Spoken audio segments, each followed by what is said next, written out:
ಒಬ್ಬಟ್ಟು ಅಂತ ಅಂದಿದ ತಕ್ಷಣ ಅದ್ರ ಹೂರ್ಣಕ್ಕೆ ಸಕ್ಕರೆ ಬೆಲ್ಲ ಹಾಕೇ ಮಾಡಬೇಕು ಅನ್ಕೋತೀವಿ. ಇಲ್ಲ, ಸಕ್ಕರೆ ಬೆಲ್ಲ ಹಾಕ್ತಲೇನು ನಾವು ಕಾಯಿ ಹೋಳಿಗೆನ ತುಂಬ ಟೇಸ್ಟಿಯಾಗಿ ಮಾಡ್ಕೋಬೋದು. ಹೇಗೆ ಮಾಡೋದು ಅಂತೇಳಿ ನೋಡೋಣ. ಮೊದಲಿಗೆ ಒಂದು ಮಿಕ್ಸಿ ಜಾರ್ ತೊಗೊಂಡಿದ್ದೀನಿ. ಆ ಮಿಕ್ಸಿ ಜಾರಿಗೆ 1 ಕಪ್ಪಷ್ಟು ಡೇಟ್ಸು ಸಣ್ಣದಾಗಿ ಹೆಚ್ಚಿ ಹಾಕ್ಕೊಳ್ತಾ ಇದ್ದೀನಿ. ಹಾಗೆ ಏಲಕ್ಕಿ ಪುಡಿ, 1-2 ಏಲಕ್ಕಿನ ಜಜ್ಜಿ ಹಾಕ್ಕೊಂಡಿದ್ದೀನಿ. ಈಗ ಇದಕ್ಕೆ 1 ಕಪ್ ಡೇಟ್ಸಿಗೆ 2 ಕಪ್ಪಷ್ಟು ತೆಂಗಿನಕಾಯಿ ತುರಿ ಹಾಕ್ಕೋಬೇಕು. ನಾನು ಮೊದಲಿಗೆ 1 ಕಪ್ ತೆಂಗಿನಕಾಯಿ ತುರಿ ಹಾಕಿ ಸ್ವಲ್ಪ ನೀರನ್ನು ಸೇರಿಸೇ ರುಬ್ಕೊಳ್ಳಿ. ಯಾಕಂದರೆ ಅದು ನುಣ್ಣಗೆ ಪೇಸ್ಟ್ ಆಗಬೇಕು. ನಿಮಗೆಲ್ಲೂ ತೆಂಗಿನಕಾಯಿ ಪೀಸ್ ಸಿಗಬಾರ್ದು. ಆ ರೀತಿ ನುಣ್ಣಗೆ ಪೇಸ್ಟ್ ಮಾಡಿಕೊಂಡು ಇದನ್ನು ಒಂದು ಬಾಣಲಿಗೆ ಹಾಕ್ಕೊಳ್ತಾ ಇದ್ದೀನಿ. ನೋಡಿ, ಪೇಸ್ಟ್ ಆಗಿದೆ.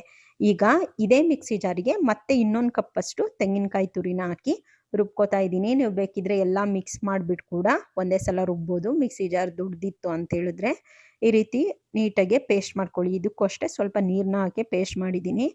ಈಗ ಇದನ್ನು ಚೆನ್ನಾಗಿ ಮಿಕ್ಸ್ ಮಾಡ್ಕೊಳ್ಳೋಣ. ಚೆನ್ನಾಗಿ ಮಿಕ್ಸ್ ಎಲ್ಲ ಆದಮೇಲೆ ಗ್ಯಾಸ್ ಸ್ಟವ್ ಮೇಲಿಟ್ಟು ಮೀಡಿಯಮ್ ಟು ಲೋ ಫ್ಲೇಮಲ್ಲೇ ನಾವು ಆದಷ್ಟು ಚೆನ್ನಾಗಿ ಇದನ್ನು ಫ್ರೈ ಮಾಡ್ಕೋಬೇಕು. ಇದು ಹೂರ್ಣದ ಅದಕ್ಕೆ ಬರಬೇಕು, ಅಲ್ಲಿ ತನಕ ನಾವು ಇದನ್ನು ಫ್ರೈ ಮಾಡ್ಕೋಬೇಕು. ಇದಕ್ಕೆ 1 ಸ್ಪೂನಷ್ಟು ತುಪ್ಪನೂ ಕೂಡ ಸೇರಿಸ್ಕೊತಾ ಇದ್ದೀನಿ. ತುಪ್ಪನ ಸೇರಿಸಿ ಚೆನ್ನಾಗಿ ಮಿಕ್ಸ್ ಮಾಡಿಕೊಂಡು ಇದನ್ನು ಚೆನ್ನಾಗಿ ನಾವು ಲೋ ಟು ಮೀಡಿಯಂ ಫ್ಲೇಮಲ್ಲೇ ನಾವು ಚೆನ್ನಾಗಿ ಫ್ರೈ ಮಾಡ್ಕೋಬೇಕು. ಇದು ಹೂರ್ಣ ಹೇಗೆ ಆಗಿದೆ ಅಂತ ಗೊತ್ತಾಗುತ್ತೆ ಅಂದರೆ ಕಂಪ್ಲೀಟಾಗಿ ತಿಕ್ಕಾಗತ್ತೆ. ಹಾಗೆ ನಿಮಗೆ ಕೈಯಲ್ಲಿ ಮುಟ್ಟಿದಾಗ ಹೂರ್ಣ ಅಂಟಬಾರ್ದು, ಕೈಗೆಲ್ಲ ಅಂಟ್ಕೋಬಾರ್ದು.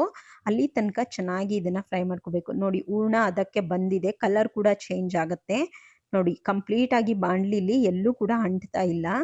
ಈಗ ಹೂರ್ಣ ರೆಡಿಯಾಗಿದೆ. ಇದನ್ನು ಕಂಪ್ಲೀಟಾಗಿ ತಣ್ಣಗಾಗಕ್ಕೆ ಬಿಡೋಣ. ಪೂರ್ತಿ ತಣ್ಣಗಾದ್ಮೇಲೆ ನಾವು ಹೋಳ್ಗೆನ ಮಾಡ್ಕೋಬೇಕಾಗತ್ತೆ. ಈಗ ಆಲ್ರೆಡಿ ನಾನು ಮುಂಚೆನೆ ಕಣಕ ರೆಡಿ ಮಾಡಿಟ್ಟಿದ್ದೀನಿ. ಚಿರೋಟಿ ರವೆಯಲ್ಲಿ ಕಣಕನ ಮಾಡಿದ್ದೀನಿ. ತುಂಬ ಸಾಫ್ಟಾಗಿ ನಿಮಗೆ ಮೈದಾ ಹಿಟ್ಟಲ್ಲಿ ಯಾವ ರೀತಿ ಹೋಳ್ಗೆ ಬರುತ್ತೆ ಅದೇ ರೀತಿ ಬರುತ್ತೆ ಚಿರೋಟಿ ರವೆಲ್ಲೂ ಕೂಡ. ಕಣಕ ಹೇಗೆ ಮಾಡೋದು ತುಂಬ ಸಾಫ್ಟಾಗಿ ಹೋಳ್ಗೆ ಬರೋಕ್ಕೆ ಅಂತೇಳಿ ಬೇಕಿದ್ದರೆ ಕಮೆಂಟ್ ಮಾಡಿ. ನಾನು ಮುಂದಿನ ವಿಡಿಯೋಲಿ ಕಣಕ ಯಾವ ರೀತಿ ಮಾಡೋದು ಅಂತೇಳಿ ತೋರಿಸ್ಕೊಡ್ತೀನಿ. ಈಗ ಹೂರ್ಣನ ನಮ್ಗೆ ಯಾವ ಸೈಜಿಗೆ ಬೇಕೋ ಆ ಸೈಜಿಗೆ ಉಂಡೆನ ಕಟ್ಟಿ ತೆಗೆದಿಟ್ಕೊಳ್ಳೋಣ. ಎಷ್ಟು ಬೇಕಷ್ಟು ಕಣಕನ ತಗೊಂಡು ಕಣಕನ ಒಂದು ಸ್ವಲ್ಪ ಸ್ಪ್ರೆಡ್ ಮಾಡ್ಕೊಳ್ಳೋಣ. ಅದಕ್ಕೆ ನಾವು ಉಂಡೆ ಕಟ್ಟಿರೋ ಅಂಥ ಹೂರ್ಣನ ಮಧ್ಯಕ್ಕೆ ಫಿಲ್ ಮಾಡಿ ನಾವು ಕಂಪ್ಲೀಟಾಗಿ ಕವರ್ ಮಾಡಿಕೊಂಡು ಲಟ್ಟಣಿಗೆಯಲ್ಲಿ ಲಟ್ಟಿಸಿದ್ರೆ ಆಯಿತು. ಕೈಯಲ್ಲಿ ಕೂಡ ತಟ್ಕೋಬೋದು. ನಿಮಗೆ ಕೈಯಲ್ಲಿ ತಟ್ಟಕ್ಕೆ ಈಸಿ ಅಂತ ಹೇಳಿದ್ರೆ ಕೈಯಲ್ಲಿ ಕೂಡ ತಟ್ಕೊಳ್ಳಿ. ಇಲ್ಲ ಅಂತ ಹೇಳಿದ್ರೆ ಈ ರೀತಿ ಲಟ್ಟಣಿಗೆಯಲ್ಲಿ ನೀಟಾಗಿ ಒಂದು ಸ್ವಲ್ಪ ಎಣ್ಣೆನ ಹಾಕಿ ಲಟ್ಟಣಿಗೆಗೂ ಕೂಡ ಎಣ್ಣೆನ ಸವರ್ಕೊಂಡು ನಿಮ್ಗೆ ಎಷ್ಟು ತೆಳು ಬೇಕೋ ಅಷ್ಟು ತೆಳುವಾಗಿ ಹೋಳ್ಗೆನ ನಾವು ಮಾಡ್ಕೋಬೋದು. ನೋಡಿ ಎಷ್ಟು ಚೆನ್ನಾಗಿ ಬರ್ತಾ ಇದೆ ಅಂತೇಳಿ. ಇದನ್ನ ಆದಷ್ಟು ನಾವು ಹೋಳ್ಗೆನ ಮಾಡ್ಬೇಕಾದ್ರೆ ಹೋಳ್ಗೆ ಶೀಟ್ ಅಂತ ಸಿಗತ್ತೆ ನಿಮಗೆ ಅಂಗಡಿಗಳಲ್ಲಿ. ಇಲ್ಲ ಅಂತ ಹೇಳಿದ್ರೆ ಬಾಳೆ ಎಲೆ, ಅಗಲವಾಗಿರುವಂಥ ಬಾಳೆ ಎಲೆಯಲ್ಲಿ ಕೂಡ ಮಾಡ್ಕೋಬೋದು. ತುಂಬಾನೇ ಚೆನ್ನಾಗಿ ಬರುತ್ತೆ. ಆದಷ್ಟು ಪ್ಲಾಸ್ಟಿಕ್ಕಲ್ಲೆಲ್ಲ ಮಾಡ್ತಾರೆ. ಸೊ ಪ್ಲಾಸ್ಟಿಕ್ಕಲ್ಲೆಲ್ಲ ಮಾಡಬೇಡಿ, ಯಾಕಂದರೆ ಈ ರೀತಿ ಹಂಚ್ ಮೇಲೆ ಹಾಕ್ಬೇಕಾದ್ರೆ ಆ ಪ್ಲಾಸ್ಟಿಕ್ ಎಲ್ಲ ಜಿನ್ಗತ್ತೆ.